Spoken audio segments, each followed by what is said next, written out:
The first thing I did the past 2 weeks is I started on planting my petunias. These have been in their cells for a really long time, and they're 2-inch cells, I might say.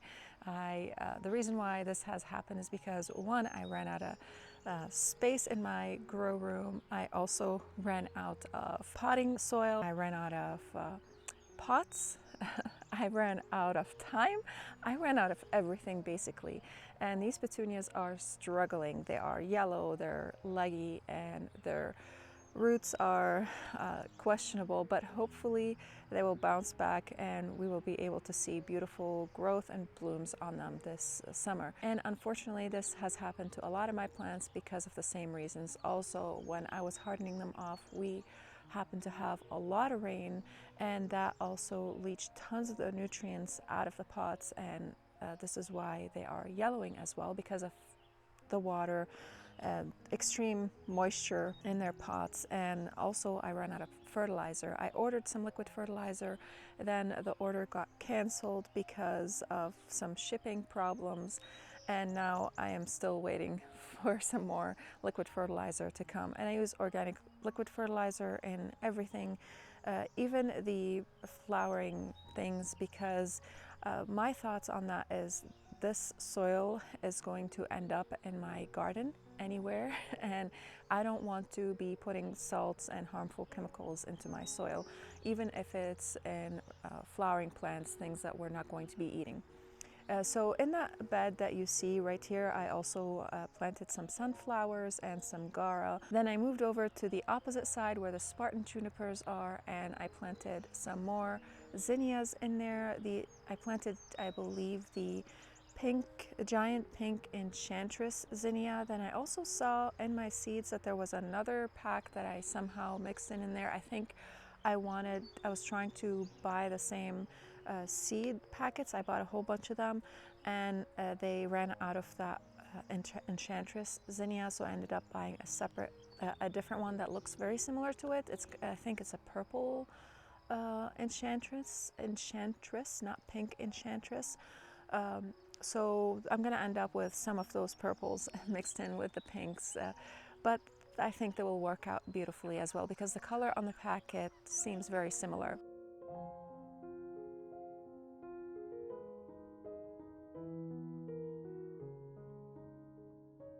Good morning, everyone. If you are new here, my name is Chantel, and today is going to be basically a marathon planting days. I'm going to be sharing with you all the things that I have planted, and maybe some tips and tricks on how to care for some of these plants as we are planting them. I took this video over a period of a couple weeks. I have tons of plants that need to get in the ground ASAP, and I am so late on so many of them.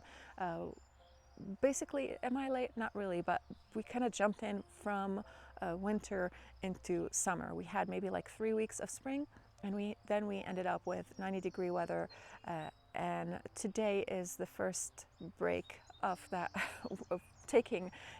today is giving us the first break of that from that weather, where the high is going to be 77. So it's really beautiful weather today, and we are fortunate to have this weather. And it's going to be a big work day also over here. Our lawn needs to be desperately mowed. My husband fixed the lawnmower, but then the blades kind of got loose, so we weren't able to mow the lawn. And this week, hopefully today, we're going to end up doing that, because he's going to be working on fixing it first thing in the morning. So this is why the grass looks like a jungle right now. I also planted some sunflower seeds in front of the butterfly garden, but I did not show that on video because I did that with my son, and I planted some pumpkins with him as well near our compost pile. As I share what I have done with you this week, it might not be necessarily in order because I may have forgotten what I did, and I will try to share everything that I did with you. And if I forget something, it's probably going to end up on footage and you'll see me plant it, and I may just put some words on the screen, because I did plant a whole lot of things and I still have a whole lot of plants to put in the ground. So hopefully today I'll be able to put some more plants in the ground as well and kind of give you another update video. I also planted some potatoes in one of our long beds in the vegetable garden, and I planted a variety that is similar to russet. I totally forgot the name of the variety, and hopefully I still have the receipt so that I can put the name on the screen. And when I went to order some russet from the farm store, they said that the russets had a rot issue this year, so they weren't able to get any russet potatoes. But I think I may have had some more russet potatoes stored in our garage, and most of my, or I should say, all of those potatoes sprouted, and I was able to plant a whole bunch of them in the ground as well. So I planted another bed of potatoes. I actually finished planting it yesterday. I planted some fingerlings and what looked like russet potatoes as well, and some red, what's it called? I forgot the name. I ordered those last year, and I still had some more of those potatoes, and I planted them. It's a red type of potato. They don't grow really big. It's just kind of like a small red potato. And I also planted some, I think, yellow, what's it called? A Scotch butter potato. I forgot what I ordered last year. And those are just potatoes that I have harvested from the ones that I planted last year, and I planted them in the ground along with the new potato variety that I got this year. Before I planted the potatoes, I actually worked on fixing that omega looking trellis, and I put some really large T-posts. I think these are the 8-footer T-posts, and they're really sturdy. And I put 4 of them around the trellis, and that should make it really sturdy. And I was debating whether to actually keep it this year or not, because the first year when I installed trellises in the garden, what happened is we had heavy snow, and our snow tends to be really heavy in the beginning of the winter and at the end of the winter because of the high humidity that we have. And this is why leaving trellises up for me from cattle panel trellises is a bit of an iffy situation, because they might kind of bow down and get distorted. Then I would have to take them down, fix them, and then put them back up again. So we'll see what happens depending on how sturdy that thing looks like to me. Then I also planted a whole lot of cauliflower, and what else did I plant? And broccoli. I had three different varieties of cauliflower, I think. There's just the white cauliflower. There's also this green kind of looking cauliflower. I'll put the names on the screen because I can't remember any of their names except for the purple one, which is, I think it's called the purple of Sicily cauliflower. It's a beautiful cauliflower. And unfortunately, right after I planted them, we had our heat wave, and a lot of them got fried. So I went back and I planted some Brussels sprouts in their place because I ran out of the cauliflower and the broccoli. I think there are 2 different varieties of broccoli that I planted. I'm not exactly sure. It could be just one variety of broccoli. And if I did, I'll just again put all the names on the screen as we are going through this. And what I'm gathering from growing broccoli and cauliflower, and this is something that I actually thought about this year, is they are basically, cauliflower and broccoli are basically just a head of flowers, and they are annual flowers. So my thought process was, if I want them to produce a lot of flowers, I have to feed them like I do feed the annual flowers. So I did put fertilizer in there, organic fertilizer, of course, but I think I'm going to have to feed them regularly with liquid fertilizer in order to allow those blooms that they will produce, or the broccoli heads and cauliflower heads, to grow really large so that they could produce tons of blooms. Kind of like you would feed a petunia plant or something like that needs a lot of food, because again, these are annuals. They're putting so much energy into producing flowers, and in order to produce that many flowers, to create those large broccoli heads, I believe that you'll have to feed them a lot. So I'm going to try to apply this year. I'm not sure how successful I'm going to be at applying it, because that's time consuming, of course, and I don't have so much time on my hands. I have 3 kids and I homeschool, and we kind of our homeschool kind of runs into the summer a little bit, and we do still do some sort of homeschooling throughout the summer. It's not so much like you can go run and play because I do want my kids to remember the things that they have learned throughout the year, because I know for me when I was a kid, whenever we have school break, I would forget almost everything that I learned, and then it would be kind of try to play catch up when the new school year begins, and I would always do terrible the first month of school. So I don't want my kids to forget everything that they learned. So this is why kind of homeschooling is a little bit time consuming as well in the summer, so that they can kind of keep their minds fresh with the information that they have learned. Anyways, that's a completely different topic. I don't know why I went into that, but this is part of my life. This is what I do. And I also went into the cottage garden. I don't know if I filmed it. I think I might have filmed some of it. Again, a lot of the plants that I had just struggled so much because of the amount of rain that we had, and also we had some of the plants that I left outside the perennials kind of struggled a little bit because we had a really low temperatures earlier in the spring, and I left them outside with a frost cover on, but that was enough to cause some damage on them even with the frost cover, because it dipped down to 26 degrees, and usually for us it's a little bit lower. The temperatures are a little bit lower than what the app on the phone says, so it might have even been a little bit lower than that. I hope you guys are not able to hear all the lawn care noise that's happening around here. It's a beautiful day, and of course everyone's doing is going to be doing lawn care today. So in the cottage garden I planted some feverfew, and I also, this is the medicinal side of the cottage garden. I didn't even start yet on the pretty side of the cottage garden yet, but I still have some plants that have to go in the pretty side, but I'm not sure how I'm going to lay them out. I need to look at my plans and kind of figure out the dimensions of things and where things should go. And anyways, I could always move things around, so it's not a big deal. So feverfew is a medicinal plant, and it can be used for migraines and headaches and such, and I do get migraines that last for days, and sometimes they used to be a lot more often back in the day, but I feel like they're getting less, and that's due to the diet that I'm following. I actually have a lot of gut issues that's happening right now, and hopefully I will be able to eat the food that I'm growing, but as it is right now, there's most of the food that I'm going to be growing I'm not going to be able to eat, but I'm growing it for my family anyways, so it just brings me satisfaction either way.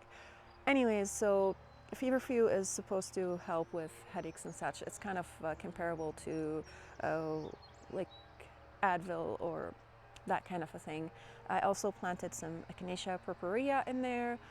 Purpurea, is that how you pronounce it? I always pronounce that name wrong. I have to check what it's with the proper pronunciation. What else did I add in there? I don't know if I filmed this part or not, but I also planted some chamomile in there. There was some chamomile that I started from seed, and some chamomile that has seeded itself in the area where I had it planted last year, so I just dug it up and I planted it in there.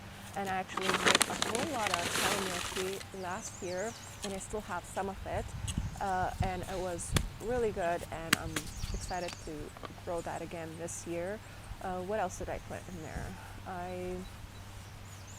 Yesterday I brought some borage from the garden that was growing right between the lettuce, and I planted it in there, but I did not film that part. I feel like there was something more in there that I planted, but I can't remember.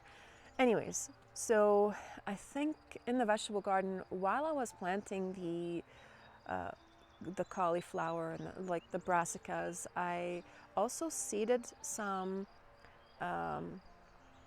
squash in there. I seeded some butternut squash, some white scallop, I think it's called, squash.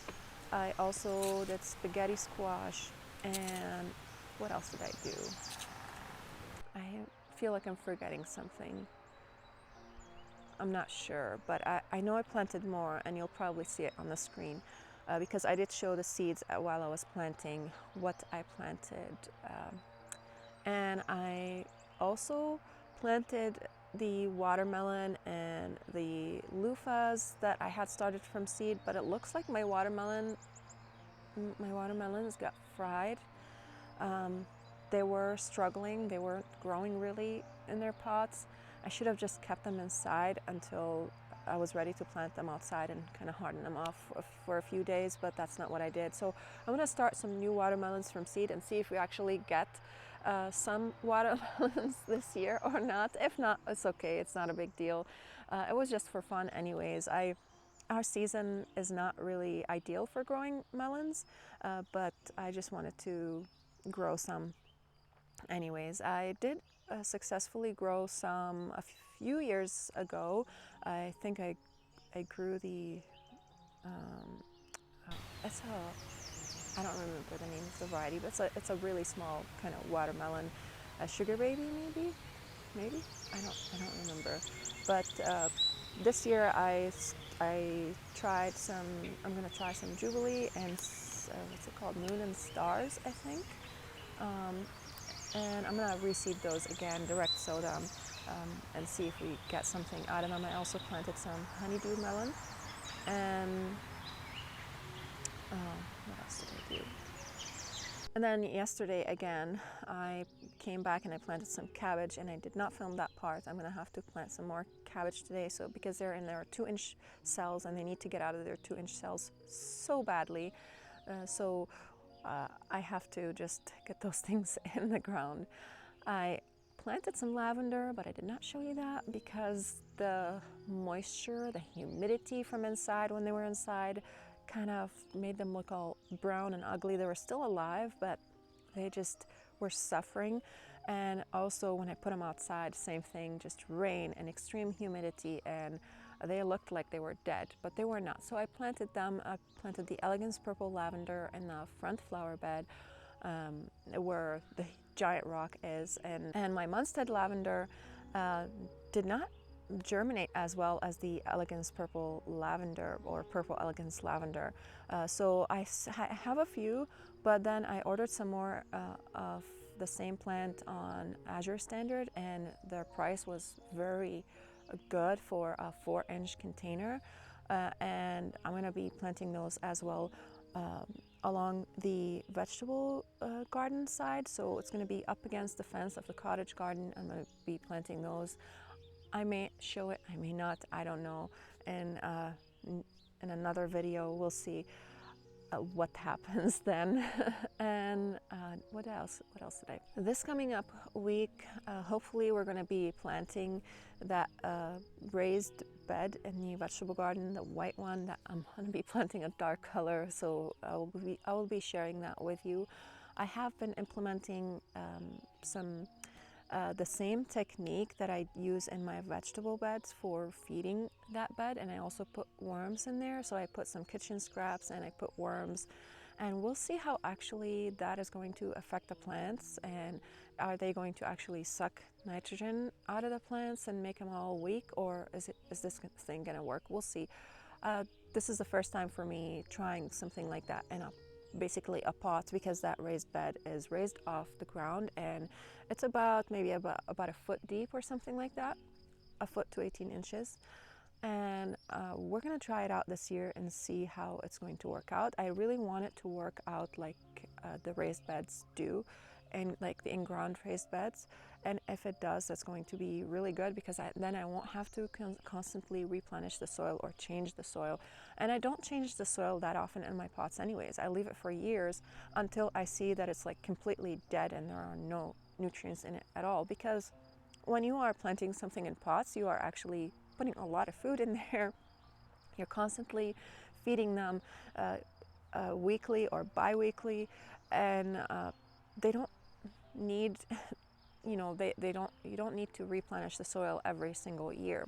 And if anything, you might just need to remove the few top inches of the soil and just replace that if you notice there's maybe a lot of weed seeds, or maybe a lot of bug issues. So you can remove the first few inches of the soil, and that would help. And especially if your pots are super deep. I have some pots in front of the shed that are so big that it would be just so costly to replace the soil in them every single year. And I've never done that in any of my pots, and they've always done well. It's a little chilly right now, especially in the shade. In the sun, it's actually really nice, but I wanted to film this in the shade because the sun is just so bright, and I would be looking at you squinting if I didn't do that. I also worked on the kids' garden a little bit, and I put down the edging in there, but I didn't show that. And because I want to stop the grass from going in, because we struggle so much with Bermuda grass in here. It is really terrible, and I found that having an edge around the bed, like a plastic edge or a metal edge, really helps with the Bermuda grass. I had one in my front flower bed for years, and then I took it out, and then once I took it, that Bermuda grass just cruised into the bed, and it was a constant battle. So I may do that in some of my just beds that are not going to change shape, and they're going to stay that way for years and years. At least that's my vision for them. So I may do that in the future, just to kind of stop the Bermuda grass from cruising into the beds, because we have tons of it in our lawn, and I don't think we really can do anything about it. It is here, and it's here to stay. I'm gonna check my phone to see if I missed something, because I feel like I did, and I filmed a whole bunch of clips and I don't remember what I filmed. I think this is all I planted. Ideally, when you are planting potatoes, you want to plant them in a really loose, lush soil, but the soil that we purchased really kind of gets super hard and compact, and I think it is devoid of organic matter. So over the years, I'm just going to be constantly adding that organic matter to it, and I will be implementing the same method that I use in my raised beds. And I have a video on that, and it's called How to Revitalize Your Garden Soil, and you can check it out. I'll leave a link for it in the description box below, and also maybe at the end of this video, we'll see. It takes several years for that soil to get better. So this bed that I planted the potatoes in actually wasn't nourished like the other beds. So the soil in there is pretty hard, but I like to rotate my potato crops because of diseases and bugs and such, because in case if any disease was present in the soil, I don't want it to ruin my crop. So in that case, crop rotation is really good, and I sort of implement some sort of crop rotation and in my garden. And you don't necessarily have to do crop rotation in small scale gardening, unlike the big huge farms where they just have kind of monocrops, and in their case they need to do crop rotation because it's just that one thing that's present in the soil, and it can destroy, if they have a disease, it would destroy the whole crop basically. But for me, when it comes to root crops like the potatoes and maybe onions and such, I like to rotate those, because if there is a disease present in the soil, that would destroy all my crop, and I don't want to risk that. But in the case of other things like the leafy vegetables and tomatoes and such, I don't mind planting them in the same place, because I am constantly feeding that soil. And also the diseases that can affect them aren't necessarily as potent as the diseases that can affect the root crops. At least from my experience. You can still get some sort of a harvest if your tomatoes get hit with a disease, or if your beans maybe get hit with a disease. Although the bean, if you have the, how do you pronounce that? Fusarium or fusarium? I don't know how to pronounce it. We'll ask Google how to pronounce it. Root rot. In that case, you do want to do crop rotation if you end up with that sort of a disease, because that will stay in the soil for a few years. But in any other case, you could just plant your plants in the same bed, and that it won't be an issue, especially if you intercrop things and introduce a lot of diversity into your garden. I think this is it for today. If you guys have any questions or comments, leave them in the comment section down below. I would love to hear from you, and I also would love to hear from you. What have you planted so far in your garden? We are here in zone 5B, 6A. I don't really believe the 6A. And for us, planting happens after Memorial Day, or at Memorial Day. We are in Memorial Day weekend, so we are a little bit ahead on the planting just because we were having some really good temperatures, and it looks like we're going to dip back into the 40s at night in the next week, but it's not going to go below 48. That it looks like that, so I think we should be safe. You know, frost is the expected last frost day is what it says. It's expected. It's not necessarily the day where the last frost is going to be, and that's it. It's not going to come again. But I mean, it looks safe. So this is why I went ahead and I planted all the things that I planted, and I'm not going to worry about it. I think we're pretty good, and the temperatures are looking pretty good. So I'm not worried about it. And so let me know, what have you guys planted? What area are you planting in? What zone? I would love to hear from you. And what is the plant also that you are most excited about this year? For me, what plant am I most excited about this year? Maybe a non-vegetable is going to be the Gertrude Jekyll's or Jekyll that I got in the ground this year. I don't know if I'm going to see any flowers, any blooms on them, but I'm so excited about that plant, and I would hope to see some flowers. If not, hopefully next year. For a vegetable, what am I most excited about? A vegetable, I think I'm really excited about the garlic. It's doing so awesome this year. I also planted an elephant garlic this year, and I kind of want to see how that, what kind of flavor that's going to provide us with, and I think the garlic is doing so amazing this year. I want to see how big the heads have gotten. Last year I got really big heads, but they started rotting in the ground because I just left them in there for too long. So hopefully this year I would harvest them early enough where that doesn't happen, and I can actually store them in my basement. Last year I just peeled everything and I stored it in the freezer, and it was amazing. All I had to do is just get a few garlic cloves and chop them or smash them or whatever I needed to, and it was really nice to have that garlic ready and available for me. But it's also nice to have fresh garlic for, you know, other types of dishes. Anyways, thank you guys so much for watching, and I hope you enjoyed this video, and I hope you learned something new, and I'll see you again in the next video. Bye!